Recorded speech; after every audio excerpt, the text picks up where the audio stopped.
Así que nada, si se me queda alguien, caballero, pero bueno, para todos ustedes, muchísimas gracias por estar aquí. Creo que lo que mejor puede pasar es que vamos a ir, ¿no? Debatiendo de algunas cosas, comentando, yo creo que accediendo a algunas preguntas de los muchachos, para hacer esto también un conversatorio ameno. Yo creo que aquí sobran, estamos todos entre luchadores y gente que somos como una familia, y yo creo que sobran de alguna manera las extremas formalidades, ¿no? Entonces, Coco, yo quiero darte la palabra, hermano. Bueno, que hagan preguntas. Bueno, sí, lo que tú quieras. Yo no sé si quieres decir algo para empezar, Milanés, o quieres comentar algunas cosas o algo, y la gente, bueno, que quiere ir haciendo preguntas, que quiere ir comentando cualquier cosa, pues que lo vaya preguntando. Bueno, ya hay una pregunta. ¿Ah, sí? Hagan preguntas, Anda. rápido. A lo que vinimos. Preguntar por la salud de Coco Fareñas, ¿cómo? Había otro. Hay otro. Y segundo, la situación de Cuba tras la... Si puedes presentarte mejor, amigo, para... Yo soy Víctor Gutiérrez Tamarga, soy hermano de Ernesto, ¿vale? Quería preguntarle por la salud de Coco Fareñas, después de tantas huelgas de hambre, cómo él está. Y luego la situación del país tras la salida de Junior de Cuba, cómo están los ánimos, la situación de los presos de Julio, y si toda aquella efervescencia que se vivió en noviembre se ha diluido, y si el movimiento archipiélago era un movimiento tutelado por la seguridad cubana, si hay sospechas de eso. Candela, bueno, Yanni, vamos a tener que traer el micrófono porque el otro se ha quedado sin... Lo que estoy preguntando. Sí. Me habían dicho que en segundo viene. Me habían dicho que en Europa van de menos Un poquito fuerte cuando hagamos las preguntas. Hablamos un poquito fuerte como los cubanos cuando hacemos las preguntas y ya está. ¿Os ha entendido o no? Sí. No, se refiere a la próxima para no tener que estar tirando el micrófono aquí para allá. Porque se ha quedado el otro sin... Podemos gritar, pero no es plan. Bueno, en cuanto a la situación de mi salud, como ustedes saben, o la mayoría de los hermanos compatriotas aquí saben, yo tengo 26 huelgas de hambre, tengo una secuela de una trombosis, una neuropatía, tengo problemas en las válvulas, porque cuando la sangre se espesa por no tomar agua, las válvulas tienen que dilatarse. Ahora Milanés me va a chapistear allá en Miami. Está lleno. Sí, con los malos que fabrican buenos. Y seguimos para adelante. Cuando Dios quiera, nos acoge. Y mientras vamos a seguir batidos. Esa es la situación. Eso lo sabe perfectamente la seguridad del Estado. Las presiones que están haciendo precisamente para que me vaya, están influenciando sobre mis hijas para que me vaya del país. Y bueno, parece que yo soy Carabalí. Yo no me voy. Es la situación que hay como tal con respecto a la salud. La segunda pregunta. Junior, después de... La situación del país tras la salida de Junior, cómo se ha desinflado el movimiento, cómo ha quedado la situación, los ánimos en la población civil, en la oposición activa, la situación de los presos de julio del año pasado, de julio del año pasado, y si el movimiento archipiélago hay sospecha de que haya sido montado por los aparatos del régimen para recopilar información de los disidentes, como pasó cuando la previa invasión de Bahía de Cochinos con el Abreu Fontán, todos los que cantaban en los barrios al Abreu Fontán, y todos los que hablaban en la embajada del Mariel al Abreu Fontán también, unos años después. Si se cree que este movimiento ha sido articulado por la seguridad del Estado, porque la abrupta salida de Junior, que consiguió una visa en horas, cuando es un trámite de semanas o meses, pues es sospechoso, ¿no? Si se ha desinflado la gente, ¿no? Porque mi generación tenía esperanzas de que la generación de Junior hiciera lo que nosotros no fuimos capaces de hacer. Entonces, pues también nos sentimos desilusionados con eso. Y si eso ha afectado a la gente allí, ¿no? La población civil y la posición activa, vosotros, Unpacu y los que son más notorios ahí en el país. Bueno, desde el Consejo Nacional de FANTU, nosotros nos sentimos altamente ofendidos con que alguien llame a la batalla y no vaya a la batalla. Muy bien. Es un problema de principio.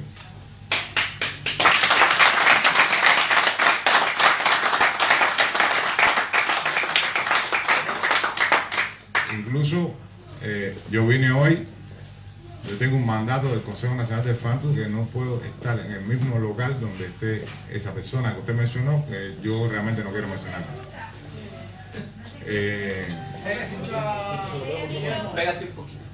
O sea, yo tengo un mandato del Consejo Nacional de FANTU al que me debo, que yo no puedo estar en el mismo lugar, en el mismo local donde esté esa persona que usted mencionó y que yo no quiero mencionar. No quiero ensuciarme la boca.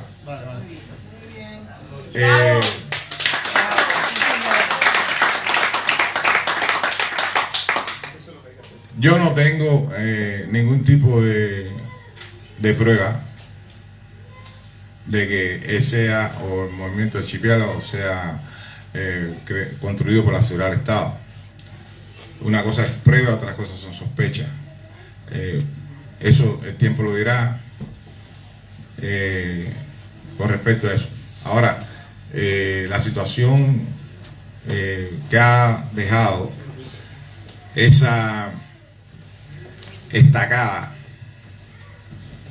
que nos hicieron, porque muchos íbamos a participar, aunque no estábamos de acuerdo, y participamos, aunque no estábamos de acuerdo, porque guerra avisada no mata soldados, pero no ha desalentado a la juventud, que es en la que en realidad hay que creer. Los jóvenes todos los días salen con dos camisas, una de mangas largas, una de mangas cortas. Una es para que no lo reconozcan por los tatuajes y la otra para ponérsela en la cabeza como un turbante para cuando se vuelva a formar el otro estallido social. O sea, ya ese modelaje está en la mentalidad de la juventud, que un final es la que siempre ha hecho las revoluciones. Aquí lo que hay que seguir para adelante, desgraciadamente, desde 1959 tenemos personas que abandonan a sus hermanos en la batalla, pero también tenemos personas que no la abandonan. Y José Martí, a pesar de ser un intelectual, cuando le dieron los grados de mayor general en la primera batalla, le fue para arriba a las balas. Y hay mucha gente que le va para arriba a las balas y le va para arriba a los golpes. O sea, eso desgraciadamente es una cosa que la historia la tiene que recoger, pero debemos centrarnos fundamentalmente en el aliento, en decir que sí se puede, en decir que sí los vamos a tumbar, en decir que el pueblo es el que manda y en decir que Cuba es una sola nación, la que está dentro y la que está afuera. Eso es lo importante.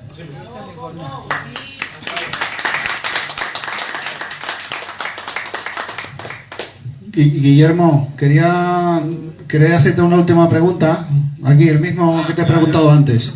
Viendo los acontecimientos de noviembre y de julio, y tú que estás dentro del país, ¿tú crees que la solución sea sangre, sudor, lágrimas y dinero? Porque no hay visos de que dentro del régimen haya voluntad de ruptura, un cambio desde dentro hacia afuera. No sé si si hay disidentes dentro de la cúpula militar, dentro del capitalismo militar de Estado que impera en Cuba, que es un proyecto de poder, no de país. No sé si tú ves que eso va a terminar o eternamente como está la situación, por la institucionalización del régimen en la mentalidad de las personas, o va a acabar con un derramamiento de sangre porque no haya más alternativas. Yo no critico al que se va porque yo me fui, ni al que tiene miedo porque yo tuve miedo. Eso que vaya por delante, simplemente que se enfrenta a un régimen totalitario como el castrista, pues hay que pagar un alto precio. Hay mucha gente que lo puede pagar, hay otros que no. No critico yo eso, ¿vale? De este señor de Junior, de cualquier otra persona. Plantados ha habido muy pocos, y valientes como tú y José Daniel Ferrer y otros que están a pie de cañón, hay contados con los dedos de las manos y sobran dedos. Entonces, bueno, pues quería preguntarte tu impresión, porque yo llevo ya 25 años aquí en España y he visto de todo. Y se ha comentado, ahora sí, mañana, el año que viene, ya veremos, va llegando, pero no llega el momento de que la sociedad civil se articule, o bien desde el propio régimen se fomente un cambio, una transición hacia un régimen democrático en Cuba. Bueno, son varias preguntas. Un montón. Sí. Tú dale ahí. Ese es bueno, Tú dale ahí. En primer lugar, pensamos que nosotros nos estamos enfrentando a una guerra híbrida contra el régimen, donde todo es válido, desde los hermanos que se dedican a hacer acciones de guerrilla urbana, como los hermanos que nos dedicamos a hacer acciones no violentas. De todas maneras, cuando caemos presos, los violentos y no los violentos, tenemos que defendernos dentro de prisión. Y tenemos que formar cofradías dentro de prisión para que no nos linchen. Eso es importante. O sea, en esta guerra todo vale. Y el régimen no tiene ninguna moral para acusar a nadie de terrorismo, porque ellos tomaron un cuartel, degollaron a 9 guardias, usaron métodos de implantación de terror mediante la violencia, y por lo tanto no hay por qué tener ninguna consideración. O sea, los hermanos compatriotas que consideren que la vía violenta es la adecuada, Dios los bendiga, y cuando caigan en prisión se les va a dar el apoyo y se les va a reconocer como presos políticos. La salida no se sabe realmente por dónde viene. O sea, ellos tienen un protocolo actualmente, después del 11, que es que cuando se concentran más de 30 personas a protestar, ellos tienen que retirarse, rodear la zona, hacerle un cerco a la zona, quitar el internet que tenga la zona. Y si están protestando porque no hay huevo, el huevo hay que traerlo, hay que vendérselo a la gente. Para eso ellos tienen reserva, para que no haya el descontento, no escale. Esto no da medida de la fuerza que está tomando el nivel de protestabilidad social. Aquí ya en Cuba los inspectores saben que cuando van a poner una multa le van a meter tremendo escándalo, le van a decir corrupto, le van a decir esto y van a tener que ir echando. Así está la situación. Ellos aparentan ser personas que están cohesionadas, pero en realidad hay 3 grupos de poder que están luchando a ver quién se queda con el Poder Ejecutivo, el grupo más fuerte en este momento es el grupo de Alejandro Castro Espín y sus condiscípulos de Playa Baracoa, donde fueron camelitos. El grupo se cohesiona alrededor de el Consejo de Defensa y Seguridad Nacional, Codesena. Está en un lugar que se llama Barbosa, en la parte de atrás de la Escuela Capitán San Luis, que queda en Autopista del Mediodía. Ese grupo sustituyó a la Dirección Superior de MINFAL, que era la que estaba encargada de coordinar todas las contrainteligencias y las inteligencias del país. Ese es un grupo que fundamentalmente es represivo. El ministro Rafael, el ministro del Interior, el director de la Continencia Civil, el director de la Continencia Militar, el director del Departamento de la Opinión del Pueblo, que es la Continencia del Partido, toda esa gente tiene que subordinarse a él, más las inteligencias de la FARC, del MININ o del partido, que se llama Departamento de Relaciones Internacionales, tienen que subordinarse a él. Es un grupo que, por supuesto, tiene las manos manchadas de sangre. Es un grupo que tomó el poder en el 2006, por lo tanto, el asesinato de Osvaldo Payá o de otros hermanos pasó por la anuencia de ellos. El otro grupo de poder es el grupo de los generales, que son los generales que estuvieron en el segundo frente,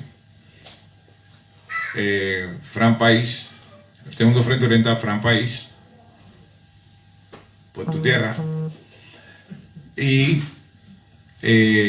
son personas que tienen una edad ya avanzada, diríamos 70 y tantos largos, 80 y tantos cortos, con grandes dificultades, pero son la gente que realmente ganaron batallas en Angola, en Etiopía, en Argelia, en Nicaragua, y tienen un prestigio con respecto a esa narrativa militarista. Y los que están armados los van a seguir porque realmente son leyendas bélicas. Ese grupo solamente se subordina a Raúl Castro, no se subordina a más nadie. Hay un tercer grupo que está surgiendo con mucha fuerza, que es el grupo, nosotros lo denominamos el grupo de los tecnócratas financistas, que es el grupo de general de división, Luis Alberto Rodríguez López Calleja, que tiene detrás de holding que es Gaesa, que tiene la característica que está comprando a los hijos de los generales y le está dando las prebendas. Un ejemplo, antes que se muriese Eusebio Leal Spengler, fue designada la coronel, hija de el general de división Ulises Rosales Terro, al frente de Abaguané. Y ella es la que... Entonces, ahí va a ocurrir que va a haber un choque entre esos dos grupos. Por conocimiento que tengo de Yuri Valle, que estudió con varios de ellos, que está preso ahora, Yuri Valle Roca, en un momento determinado, Alejandro, que es jefe de un grupo, y Luis Alberto Rodríguez López Calleja, por problemas familiares, se cayeron a tiro. Quien único los cohesiona es Raúl. Es bueno que ustedes sepan eso porque ellos siempre tratan de dar la imagen de que todo está bien y todo está muy, muy jodido entre ellos. Eso o sea, el grupo de Luis Alberto Rodríguez López Calleja no tiene las manos manchadas de sangre. La única acción militar en la que participó Luis Alberto Rodríguez López Calleja fue en la toma del búnker de Anastasio Somoza en 1979 en Nicaragua. Después fue a estudiar a una escuela, una academia militar, retaguardia, en Penza, Rusia, y nunca ha tirado un chicharro con respecto a misiones, nada. O sea, ellos, por deducción, van a tratar de negociar una salida donde ellos se queden con algo de lo que le han robado al patrimonio nacional, y las otras gente que tienen las manos manchadas de sangre pagarán el pato. Estamos hablando de política real. Bien, esa es la batalla que hay. Por la otra parte, hace 2 meses y más, 2 meses y días que los niños de 0 a 7 no reciben ningún tipo de leche ni de lácteo. Ustedes, como decía, ustedes que la tienen grande, están metiendo cada día más bateo, porque los niños no se pueden quedar sin comer. Aquello está caliente, caliente, caliente, y sobre todo las mujeres son las que más están protestando. Y otra cuestión, los que también están protestando mucho son los que hasta hace 3 años eran los que nos daban golpe a nosotros, los paramilitares de la Asociación de Combatientes de la Revolución Cubana, los veteranos de guerra, que ahora no tienen medicamentos y están hablando en contra de la revolución más malo de lo que yo pueda decir. O sea, es importante que se sepa que todo esto está ocurriendo. Lo fundamental aquí es seguir presionando para que se vaya la rosca. No es idea mía, es idea de Milanés. Hay que empezar a hacer paradas, sentadas y movilizaciones de licorerías que vendan Habana Club en toda Europa. Hay que sentarse frente a los Meliá, hay que sentarse frente a los Triestar, hay que decirle a la gente que está pegada ahí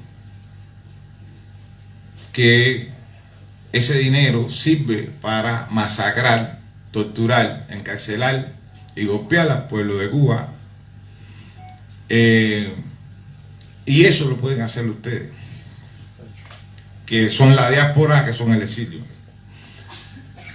O sea, estamos llegando a un momento en que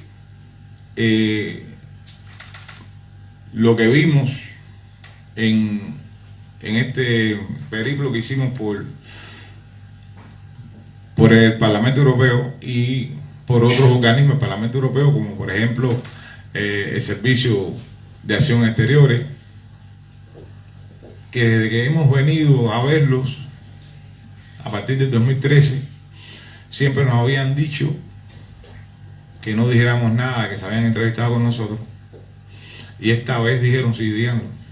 No digan lo que hablamos, digan que ustedes estuvieron aquí, háganlo público, porque tanto en el Partido Socialista Español hasta Vox, viendo todo el recorrido de las tendencias en el Europarlamento, todos están muy enfadados con la posición de sumisión y de apoyo al ataque a Europa, que significa la invasión a Ucrania. Y creemos que como cubanos debemos aprovechar este momento, no ser oportunista, ser oportuno. Hay una diferencia. El oportunista quiere cosas malas, el oportuno quiere cosas buenas. Creemos que el hecho de que hayamos hermanos y hermanas allá adentro que estamos dando la batalla. Eso significa que la juventud va a buscar. Y le pongo dos ejemplos. Y disculpen que sea con mi persona, pero bueno, no tengo otra alternativa. Yo no estaba el domingo en Santa Clara, ese domingo 11 de julio, estaba en Camajuaní, en casa de la hija mía, y frente a mi casa se pararon más de 1000 gente a gritar mi nombre para que nos encabezara.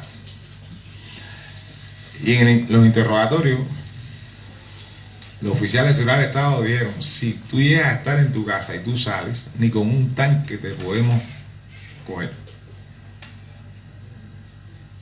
Porque el pueblo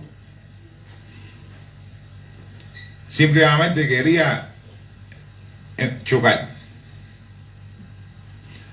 Bueno, Dios no quiso que estuviera, Dios sabe lo que hace.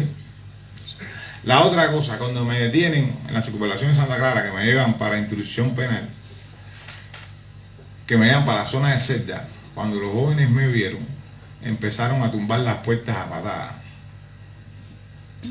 Oye, llegó el Coco de los Derechos Humanos, empezaron a gritar Patria y Vida, y abajo Fidel, y abajo Raúl, y que yo me sentí orgulloso de esos muchachos.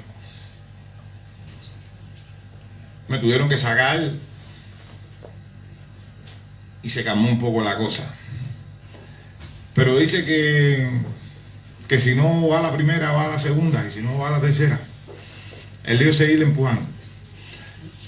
Y lo que está trabajando el desgobierno, la Junta Militar, como me gusta a mí decirle, es en el desaliento. En estos momentos hay que decir, como dijo Jorge Marcanosa, adelante, adelante y adelante. Eso es lo que le quería decir.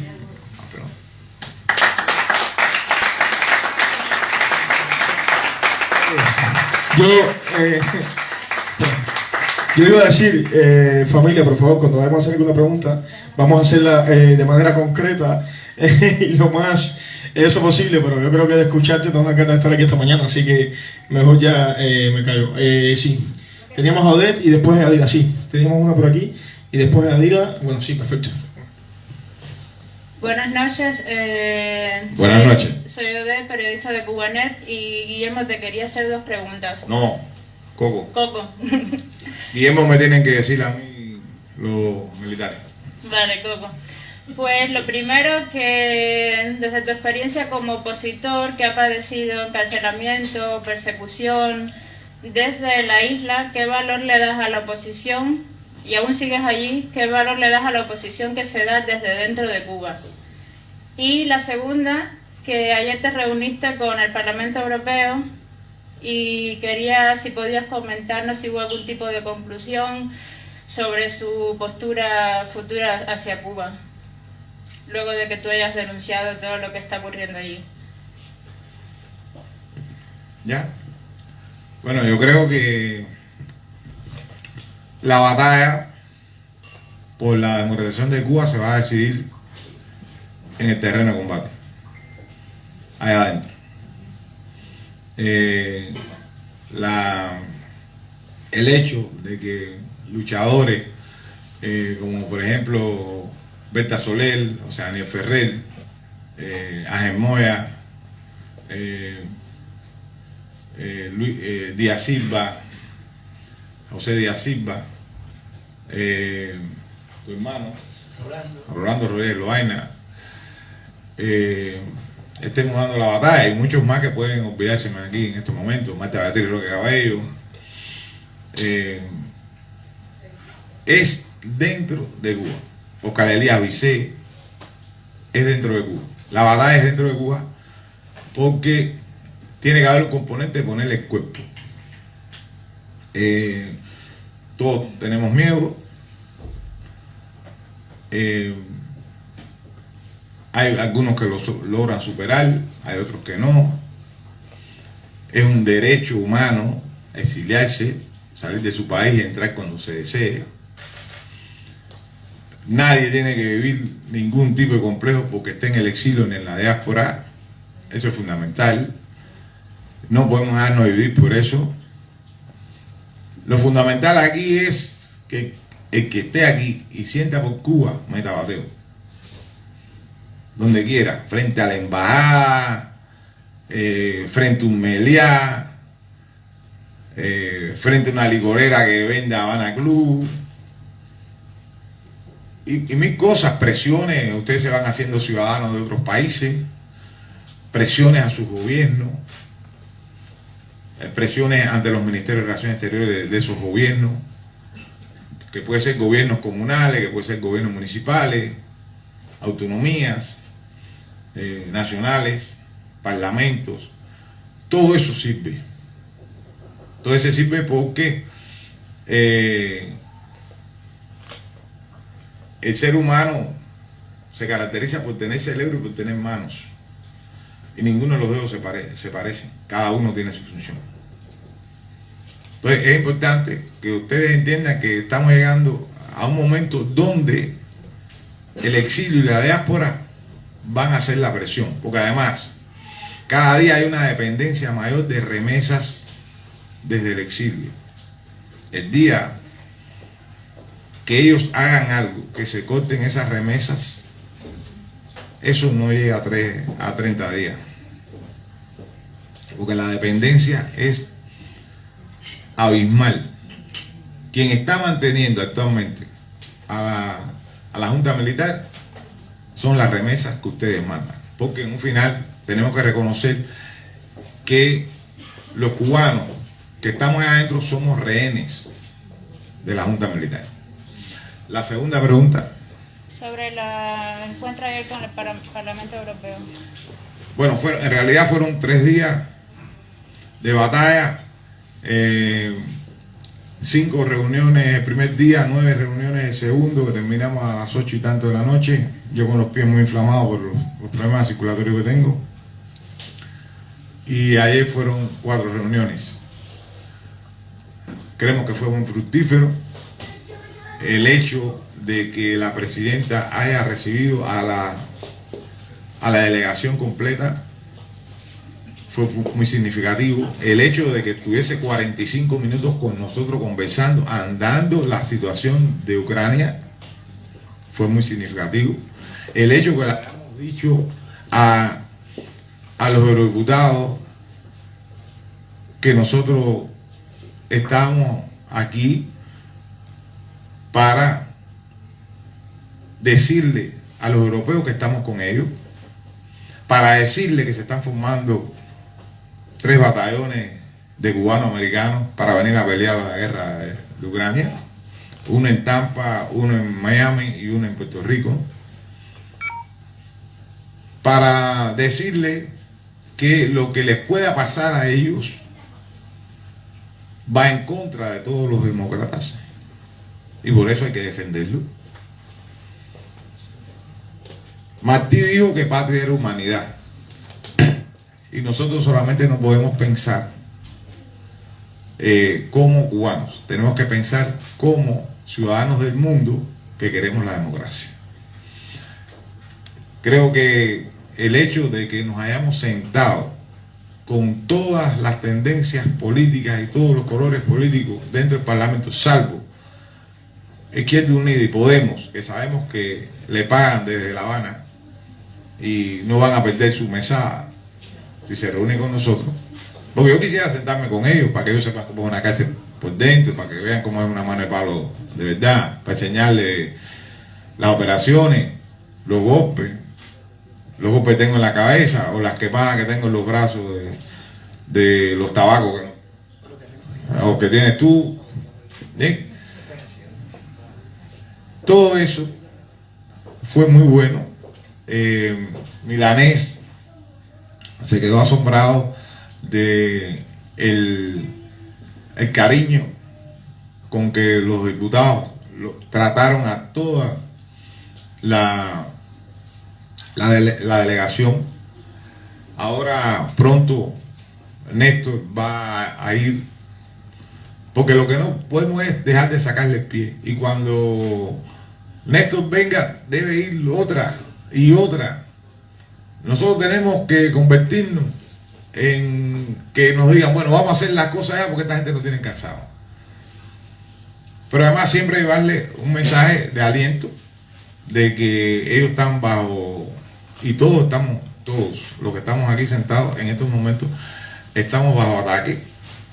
Si la planta nuclear que está incendiada, esos 4 reactores revientan, va a llegar hasta Islas Azores.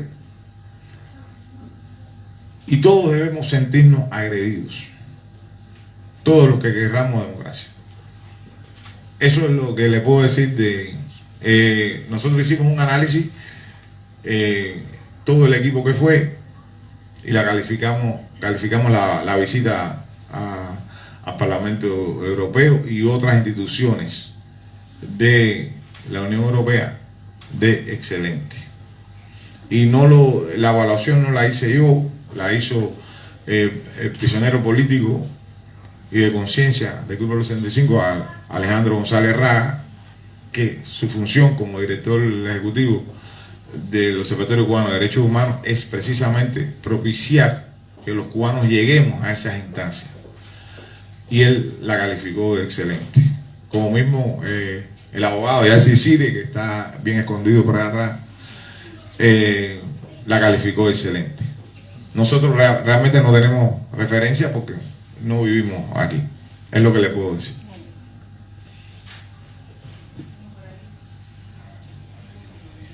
Sí, permiso. Nadie quiere decir nada. Sí, hablabas de resultados inmediatos y primero, todo tema político lleva su tiempo. Lo que podemos decir es que lo que vimos ahí fue prácticamente compromisos de acciones a tomar. Por supuesto, hay cierta discreción porque se hablaron cosas que fueron fuera de la prensa, pero sí, al menos en la reunión con la presidenta del Europarlamento, fue bien específica en qué acciones tomar con cada punto.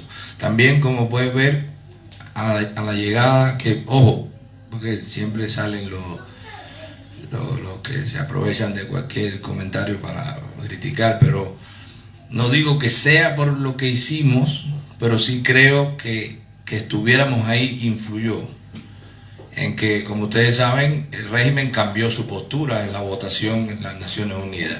Y desde que se llegó con Coco Fariña al Europarlamento, era evidente que la visualización de su presencia ahí era inmediata. Teníamos una reunión, al momento salía un Twitter, salía una nota de prensa. Entonces, de alguna forma, la molestia que había por la traición del régimen, de no respetar a una institución que tiene un acuerdo de colaboración y replegarse al poder imperial ruso, pues eso se quería que ellos supieran que Europa estaba pensando así.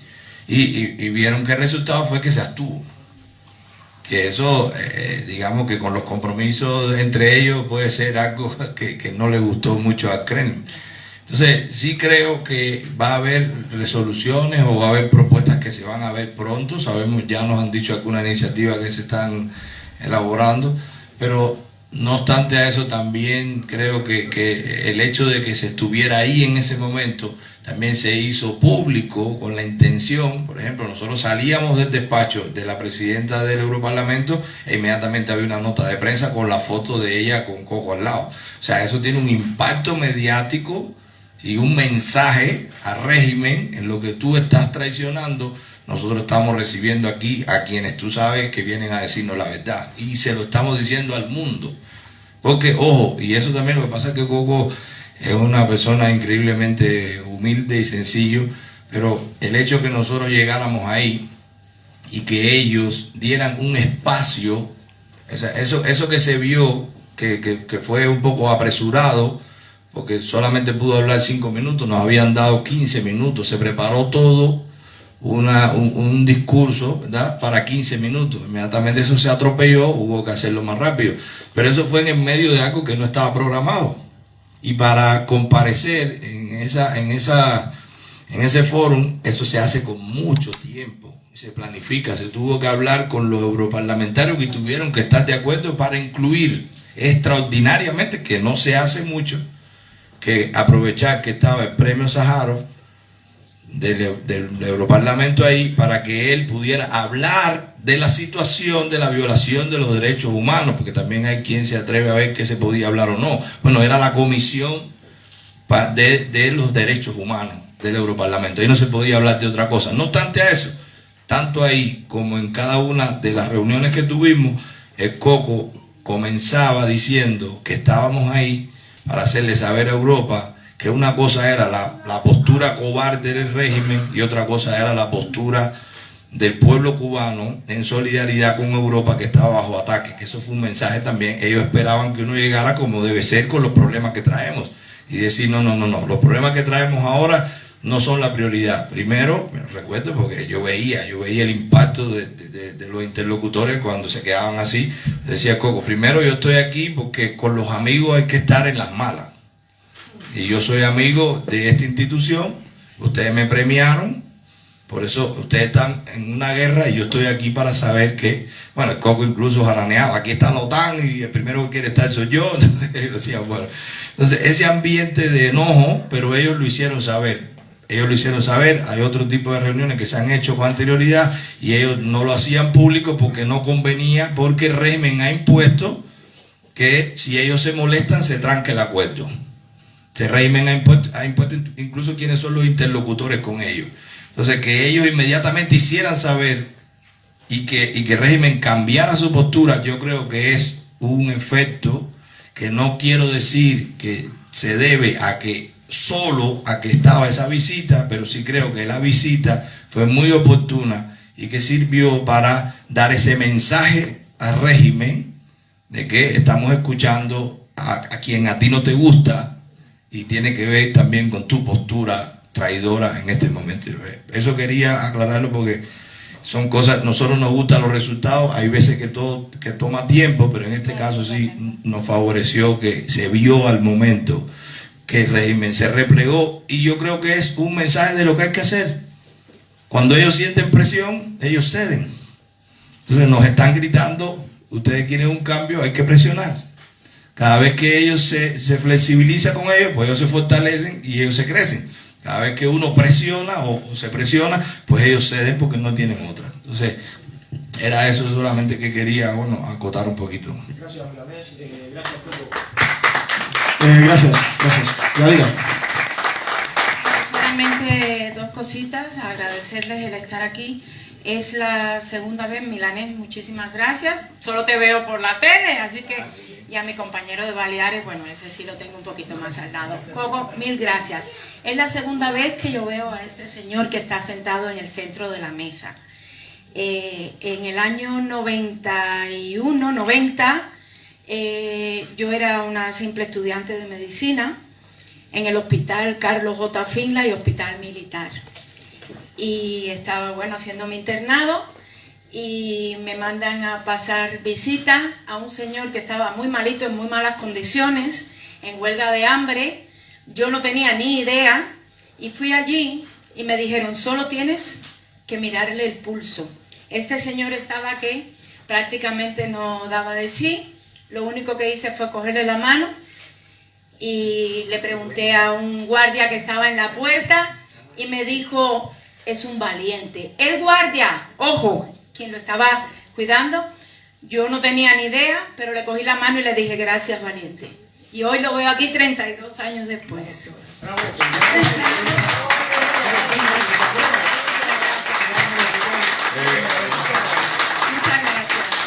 Gracias a usted, realmente no me recordaba de eso. Es la sala de delitos contra la seguridad del Estado del Hospital Carlos J. Finlay. Del Hospital Carlos J. Finlay, esa es. Y bueno, la pregunta es muy sencilla. Ya tenemos una panorámica de cómo están las fuerzas de la dictadura dentro de Cuba. Y yo quería saber cómo ve Coco Fariñas un temor que tenemos algunos, y es al famoso cambio fraude. ¿Cómo está? Ya sabemos cómo están las fuerzas de la dictadura y yo quiero saber la visión de la oposición cubana. Yo quiero saber cómo ve Coco Fariñas la oposición cubana y el famoso cambio fraude, porque honestamente es algo que me preocupa mucho, más allá de que el loco de Putin apriete un botón nuclear. Pero bueno, nosotros esperamos que no, y yo como cubana, como luchadora de siempre, estoy convencida que esta batalla la vamos a ganar. Pero me preocupa el día después. Y quería saber cómo se ve desde dentro y desde la propia oposición esta posibilidad que se está entretejiendo, y no podemos menospreciar a nuestros enemigos, que sabemos que llevan muchos años preparándolo, y quería saber cómo lo ve Coco Fariñas. Bueno, si usted lee la revista Anacán, me dio en el punto que me gusta.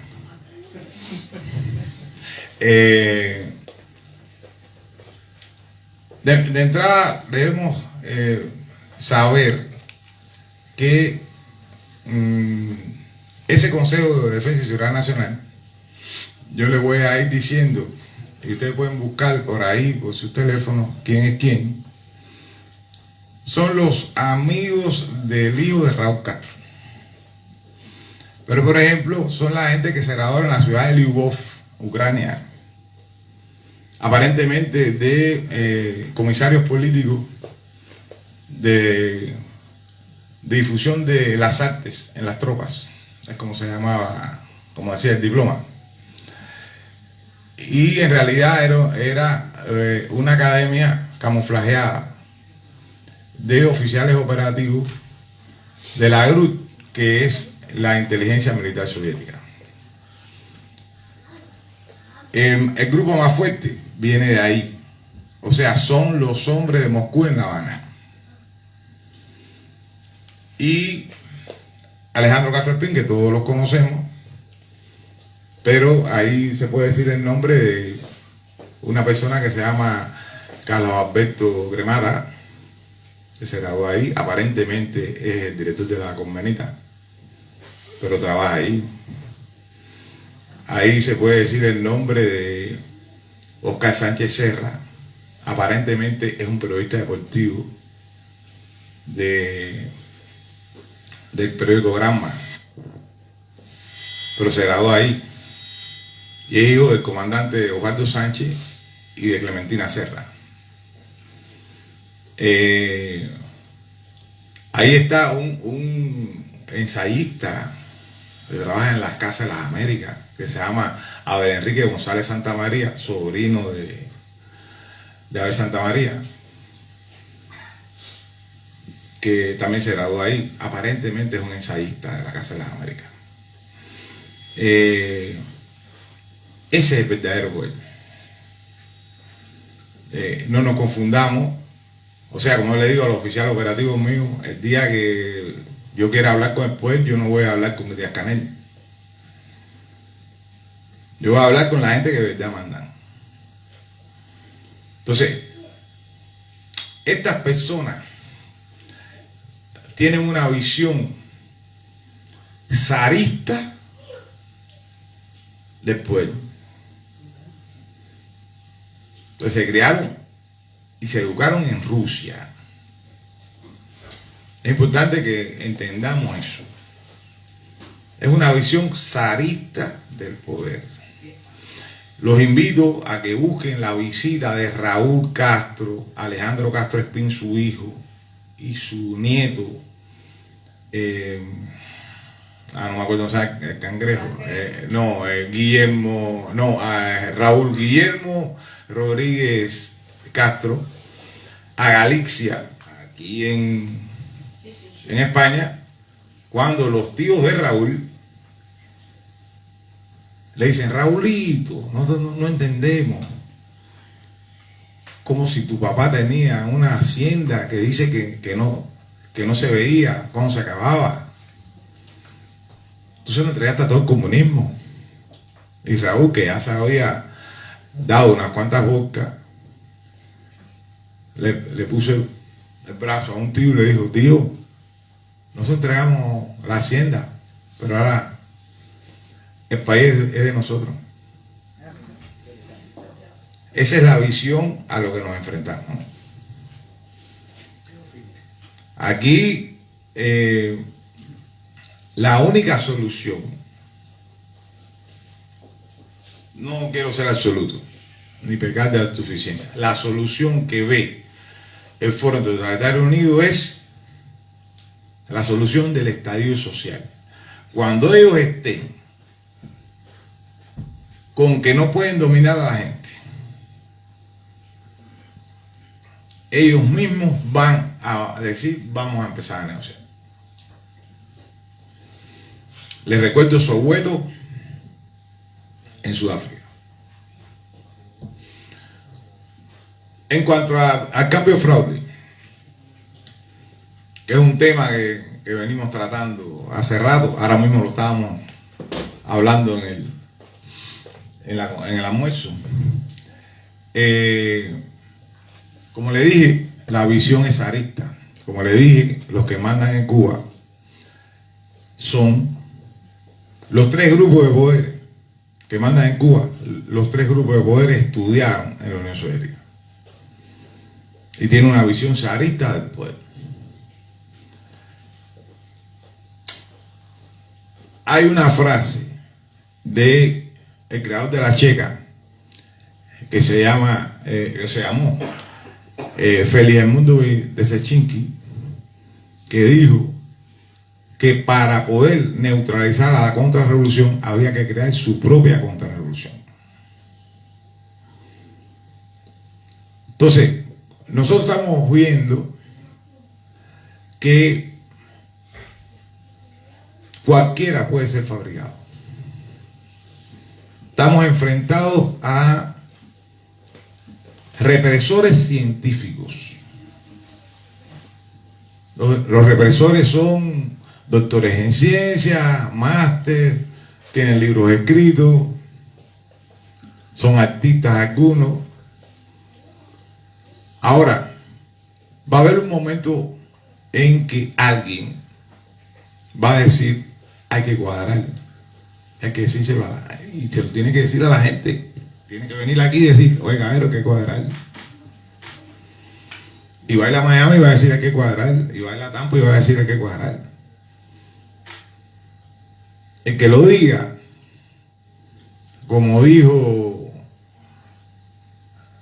Víctor Corleone, el que invite a la reunión es el traidor. Llámese como se llame, tenga los títulos que tenga las prisiones que tenga los galardones, las medallas, los premios que tenga, el que invite a la reunión con la tiranía es el traidor.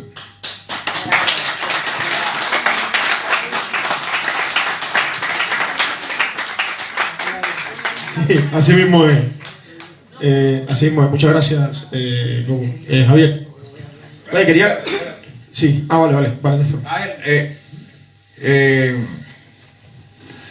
Yo le estaba diciendo a la periodista de Libertad Digital que había hombres, había hermanos más valientes que yo.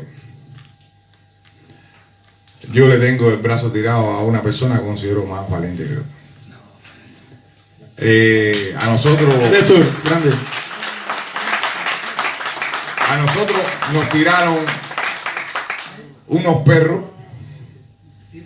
A nosotros nos tiraron unos perros, que yo tengo las marcas todavía en las piernas, él también.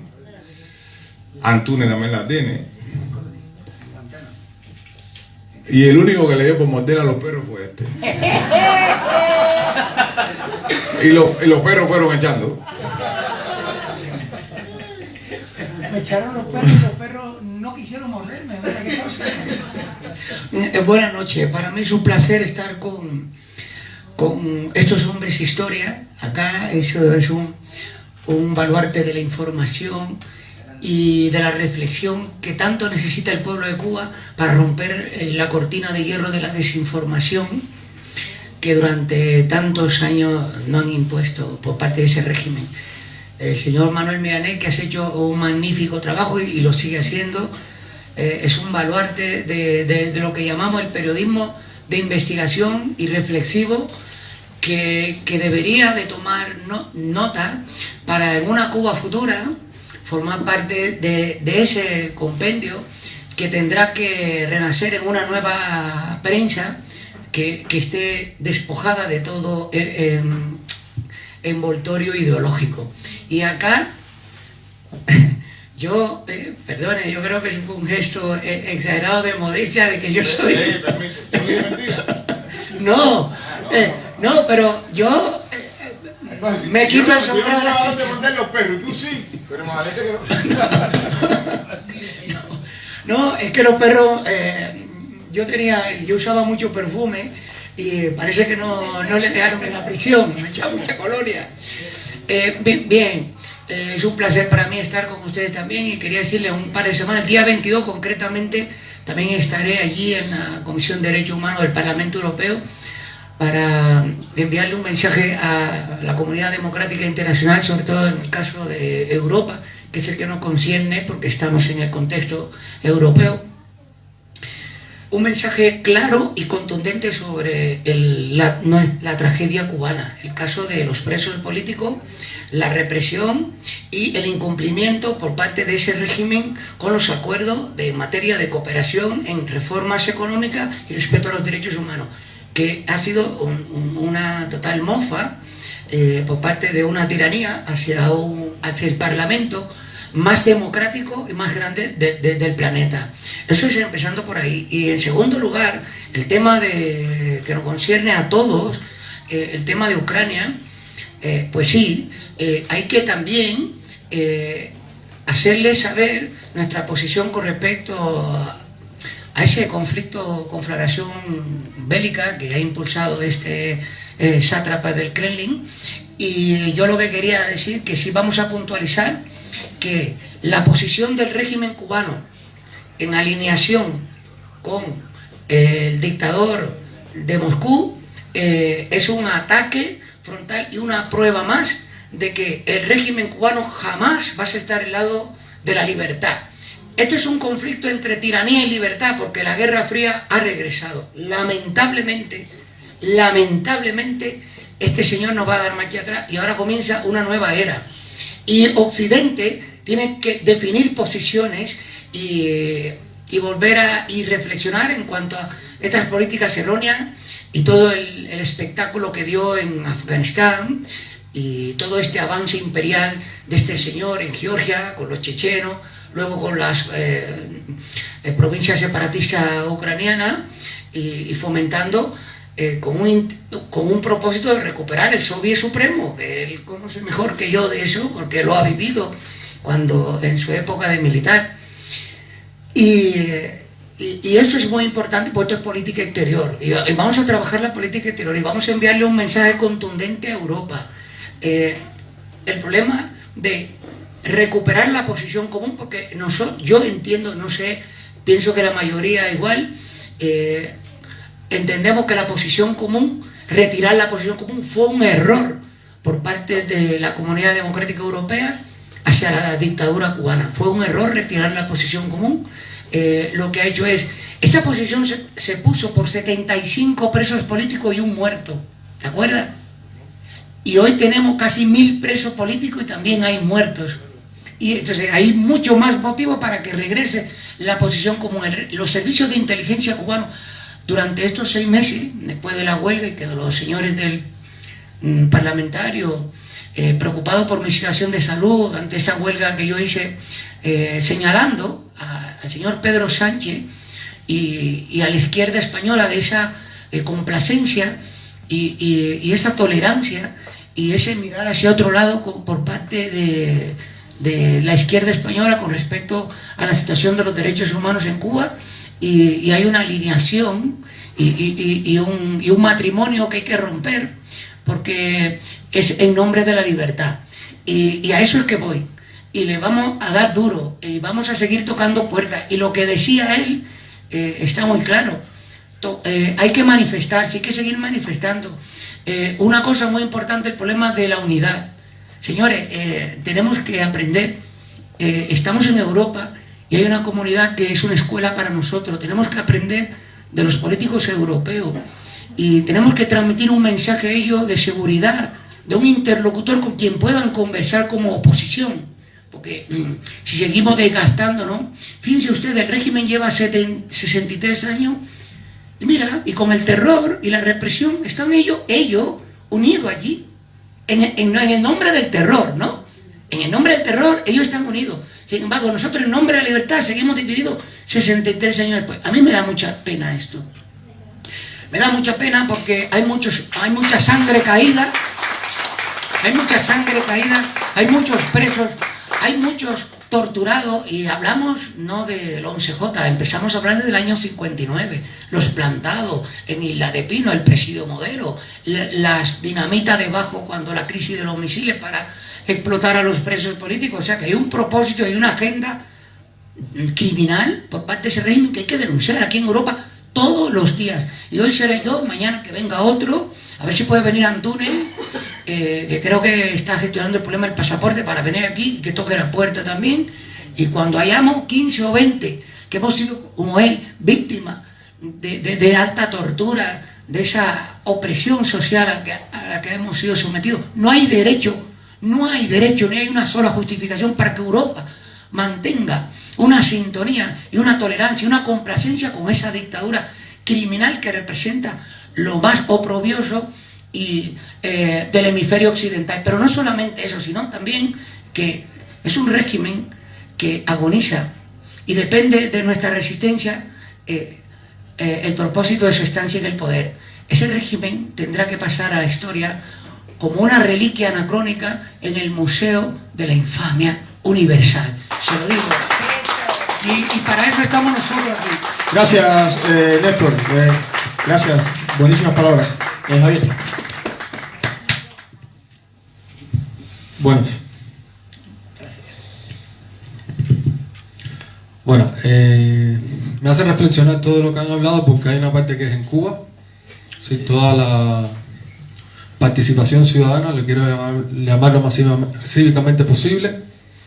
Creo que hay muchos más que las manos, en el sentido de que hay 1000 personas detenidas o presos injustificadamente, lo cual hay muchos más, y en realidad yo veo que es como un chivo expiatorio de 1000 personas para tenerlas retenidas y entonces cohibir, ¿no?, a modo de represión de una cárcel injusta, de un sistema de justicia subordinado a la violación de los derechos, el derecho más elemental, que es la manifestación, que es un derecho, una expresión de libertad, que sencillamente es hablar, es decir, es por lo menos de quejarte o decir lo que piensas o criticar la gestión pública de un gobierno, que puede estar bien o mal la crítica, pero es pertinente.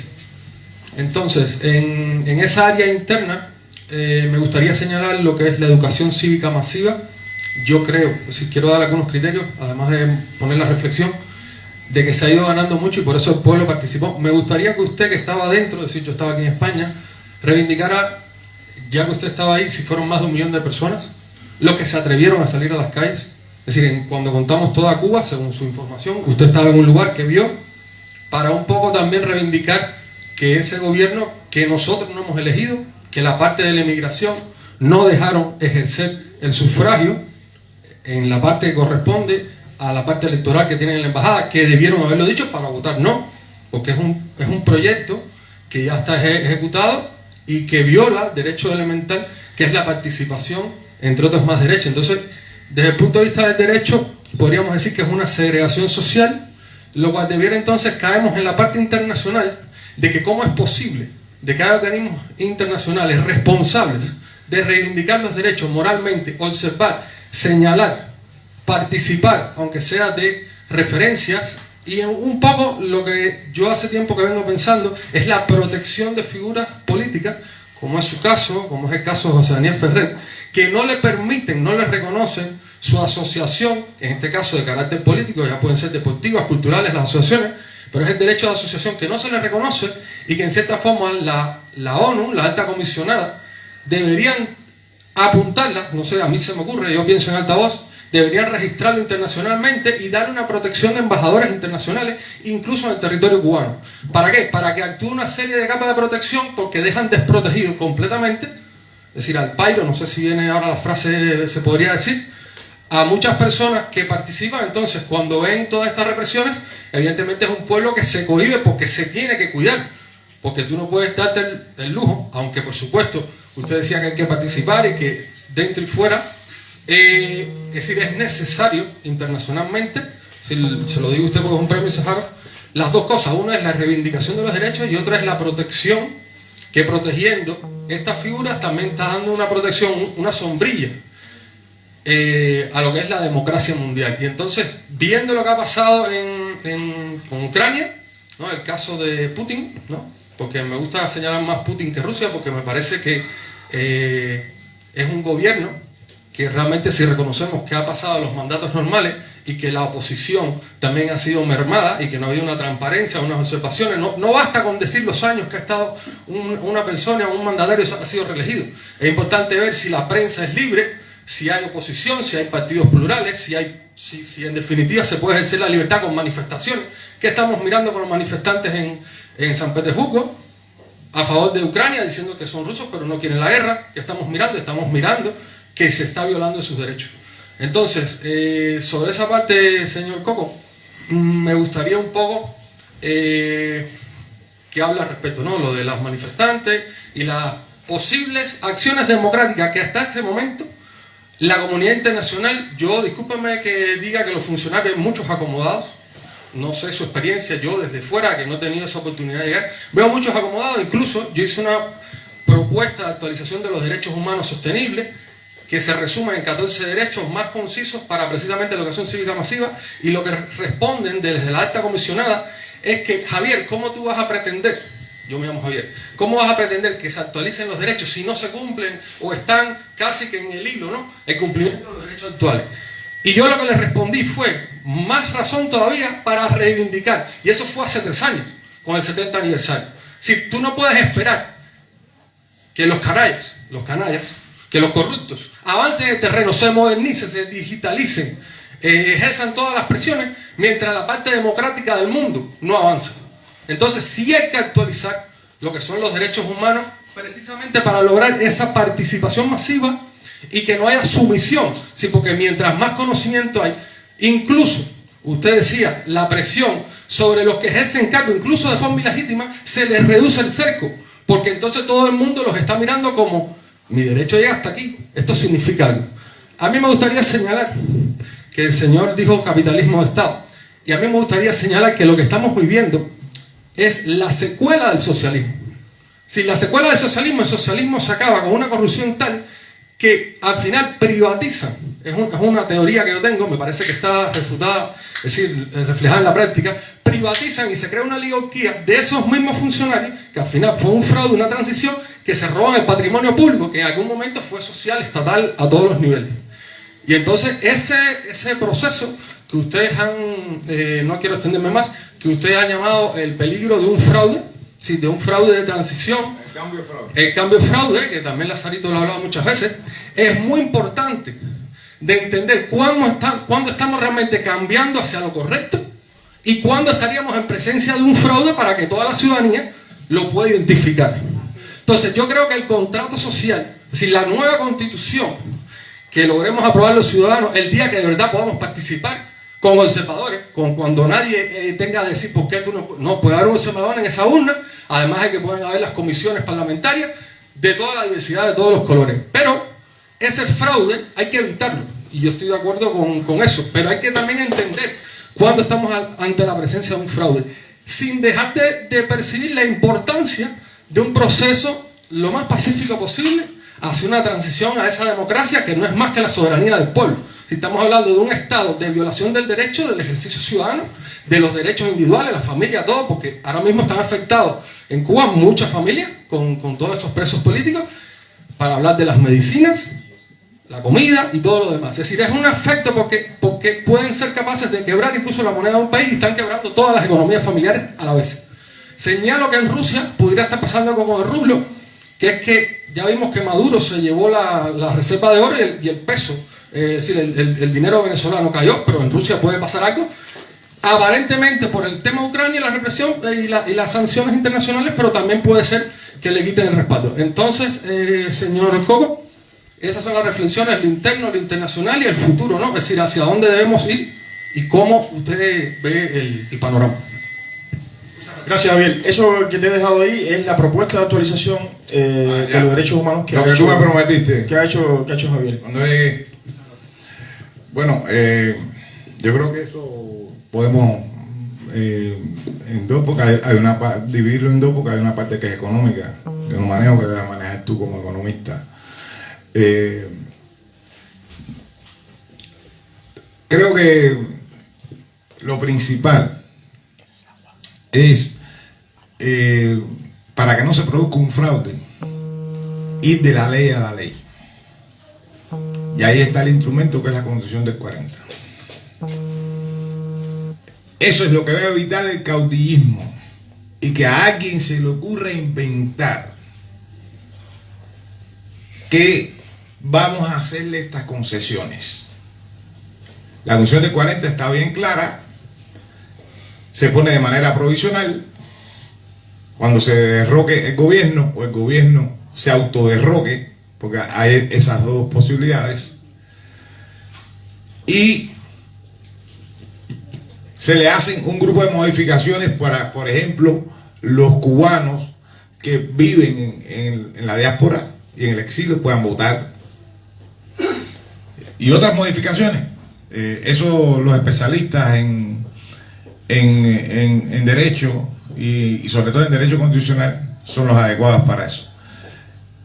Yo creo que ese es el método más idóneo para evitar que la gente como nosotros haga lo que le dé la gana o lo que crea que es lo correcto, para llevar a la ciudadanía a que tenga que haber un debate, tenga que haber una constituyente, se haga una constitución más moderna y demás, y demás, y demás. Yo creo que ese es el camino, es por lo menos el camino que ve el Consejo Nacional del Fanto. La otra cuestión,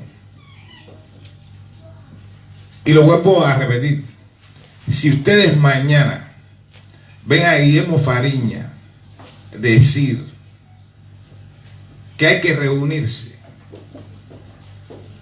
con la Junta Militar sin que se cumplan las 5 condiciones lógicas para que se produzca una transición democrática verdadera, ustedes a mí me tienen que gritar traidor. Es importante que no personalicemos y que observemos constantemente quién es quién. Si mañana, con todo el cariño que le tengo y todo lo que sufrimos juntos, Néstor Rodríguez Lobaina, que es un campeón de la democracia, dice que hay que cuadrar sin que las 5 condiciones para hacer una transición estén dadas, hay que, Néstor, mi hermano, eres un traidor.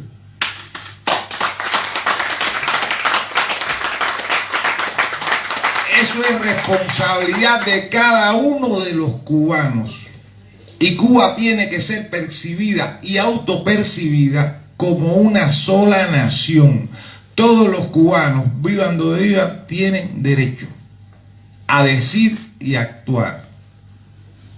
Eso es fundamental, porque no es la cuestión de que yo estoy adentro, yo soy el bárbaro de la película y tú no puedes decir nada, porque tú estás afuera y tú te fuiste.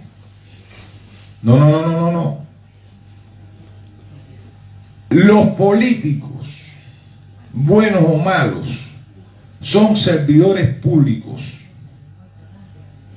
Y el que se mete en política se mete para servir a su nación. Y la nación está constituida por ciudadanos. Y a los ciudadanos hay que darle explicaciones de por qué de tus actitudes.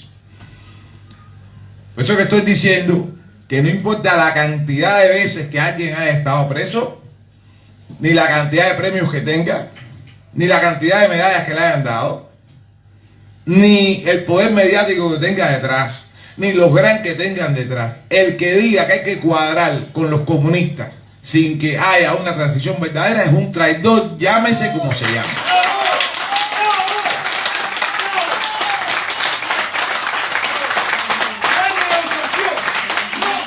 H. Espera. Un segundito. Carlos quería hacer una acotación. Buenas noches. Gracias. En primer lugar, a ustedes. Por la historia y por el presente. Y por lo que representamos todos los que estamos aquí, que suponemos que es el futuro de Cuba, de una Cuba en libertad. Gracias a todos. Respecto al cambio fraude, quiero hacer un pequeño resumen de lo que yo entiendo o que podría ser el cambio fraude, y creo que es una opinión compartida entre muchos cubanos. Perdón. Cambio fraude, en primer lugar, es cohabitar o coexistir con el régimen. Tienes el modelo venezolano, por ejemplo. Número 2, que haya un supuesto cambio maquillado en el cual ese régimen mantenga una cuota de poder o controle de alguna manera el poder. Tienes Nicaragua, con un 30%, 25% del parlamento ocupado por la oposición, no más. También tienes la vía birmana. Y hay muchas formas de llegar a la vía birmana. Pero la más importante de todas, en el cambio fraude, es la impunidad. La impunidad de 63 años de criminalidad contra ciudadanos cubanos, muertos en el mar. Ciudadanos cubanos que empezaron esta lucha por la violación del orden constitucional de la República de Cuba en el año 1952. Ciudadanos cubanos como Mario Cháñez de Armas, como Ángel de Fana, al que supongo ninguno hoy le cuestionaríamos ni su moral, ni su ética, ni su patriotismo. Y sin embargo se alzaron con aquel que nos engañó a todos, en aquel momento y en el presente. Pero se alzaron por la violación del orden constitucional de la República en el año 1952. Se volvieron a alzar después del 59 y antes del 59 incluso, cuando vieron las orejas al lobo de la traición a la República, de la traición, de la manipulación de las potencias extranjeras sobre nuestra patria. Se hace el Comité, el comunismo, el GRU y todo lo que pudo haber pasado. Pero en definitiva hubo influencias de potencias extranjeras en nuestra patria. Por tanto, si no tenemos claro estas tres cosas, discúlpenme si es una opinión un tanto impositoria, pero son tres: cohabitar o coexistir, dejarles con una cuota de poder o la impunidad, que significa en la práctica que 5 años después del llamado cambio, la familia Castro Ruz y todos sus elenco, como dice el Coco, la Junta Militar se pasee con los beneficios de haber expoliado a la nación cubana durante 63 años. Quien quiera ver a los hijos de Mariela Castro paseando en sus Mercedes en La Habana, por favor, échese a un lado y deje que otros tomen el camino.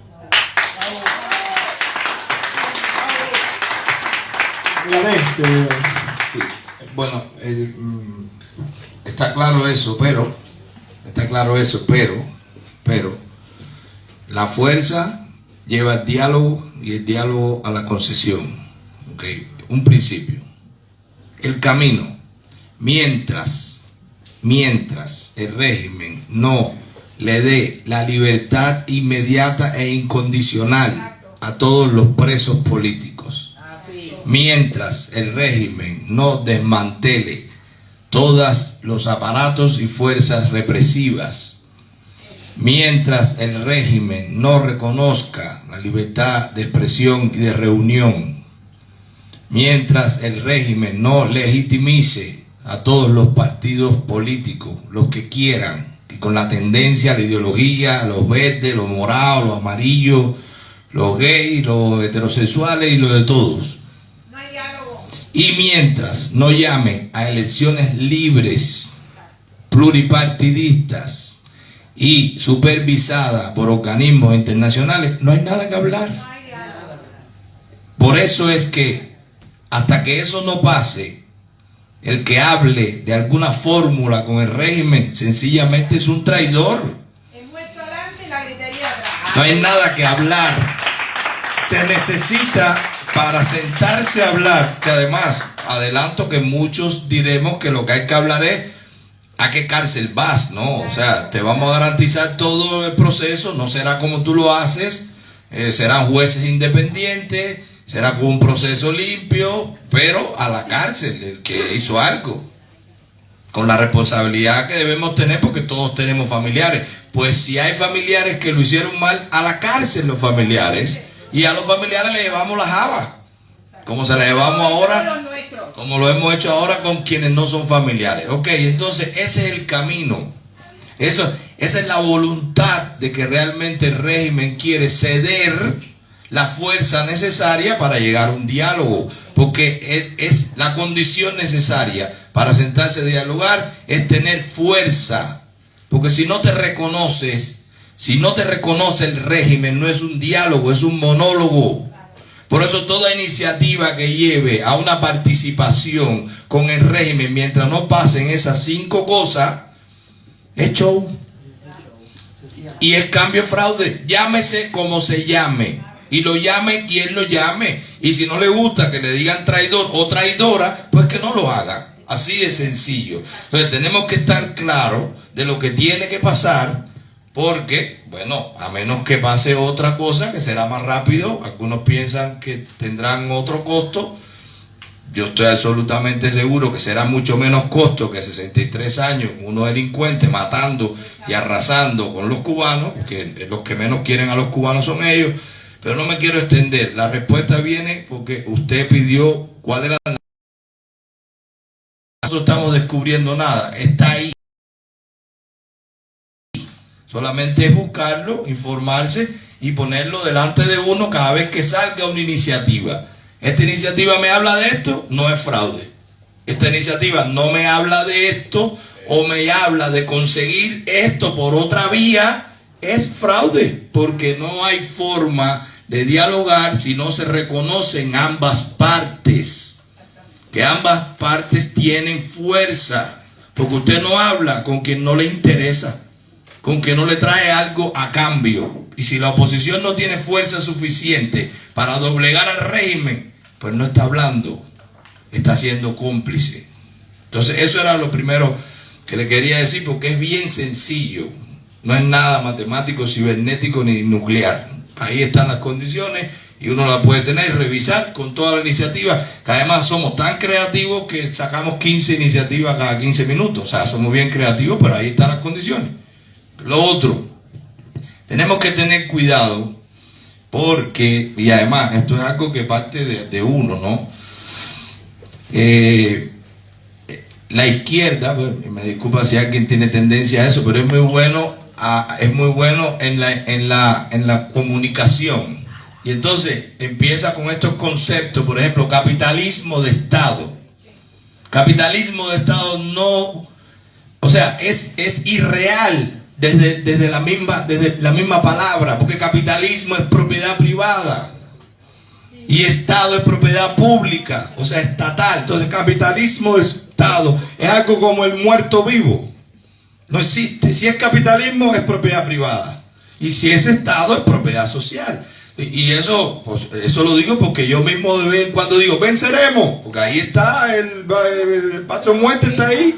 Y está el Venceremos como el Che, porque muchos años. Entonces ellos lo van inyectando y uno no se da cuenta y le hace el juego al marxismo cultural que tanto daño hace, porque ahora más que nunca se quiere separar del régimen, porque el régimen, eso no es socialismo. Eso es feudalismo, no, eso es socialismo. No es que hay otro socialismo, es que el socialismo siempre desemboca en eso. Y no es que crean una empresa privada que es la que... No. Es que ese es el estatismo. Ese es el control de una casta que dice que es de todos, pero solo disfrutan ellos. Y eso pasa aquí en España. Eso pasa donde quiera que hay políticos que te dicen el bien común está por encima del bien individual. Eso es mentira. Al caballo se le pasa la mano para montarlo. Nadie te regala nada. Usted tiene que primero ser libre como individuo para después que esa libertad se replique, y usted va a tener que ser tan bueno con el otro como para aguantarle pesadeces, como para levantarte temprano, como para bajarle el precio. Y no es nada más democrático que el libre mercado, porque tú te acomodas si no pereces. El gobierno fracasa y multiplica el fracaso y gasta más para corregir el fracaso. El capitalista fracasa y se va a su casa o se vuelve a poner a limpiar zapatos hasta que vuelva a ganar dinero. O sea, él paga su fracaso. En el capitalismo, el fracaso lo paga quien cometió el error. En el socialismo, el fracaso lo pagamos los pendejos que pagamos impuestos, no el Estado. Entonces, eso es bueno que nosotros lo identifiquemos, porque son muy buenos, son muy hábiles. Entonces, ahora la función es, como está Corea del Norte, ¿verdad?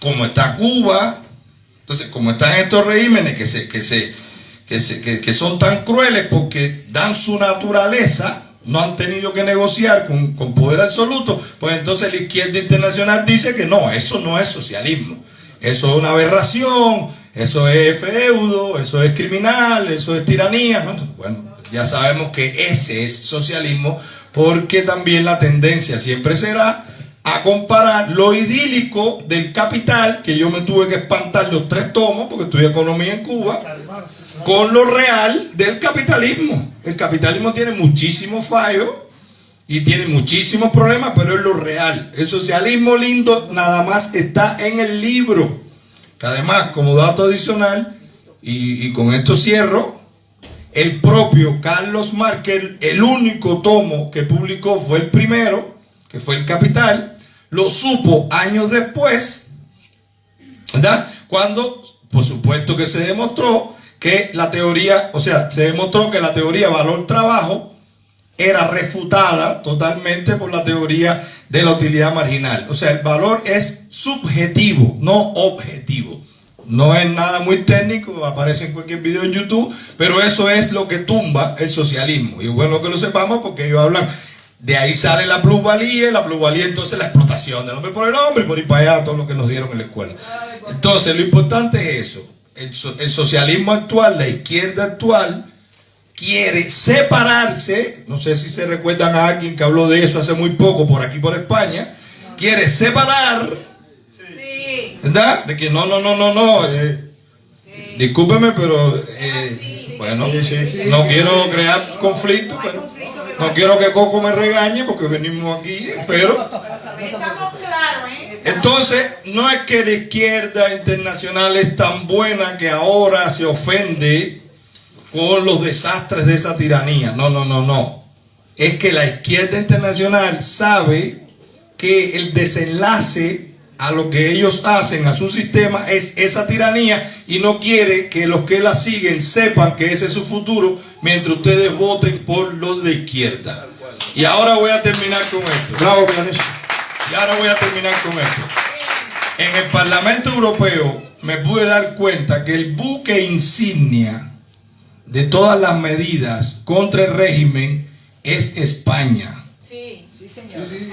Así mismo. Anteriormente estaba Checoslovaquia, pero en la actualidad sigue siendo España la más importante.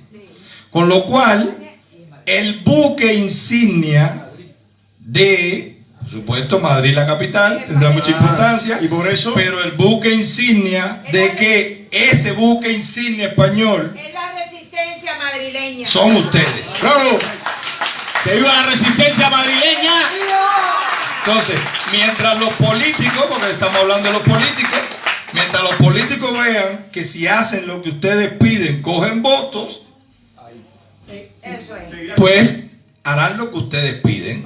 Así que la presión no es solo ir, por supuesto, con la autoridad que da ir con un premio Sájarov, no es solo ir allá.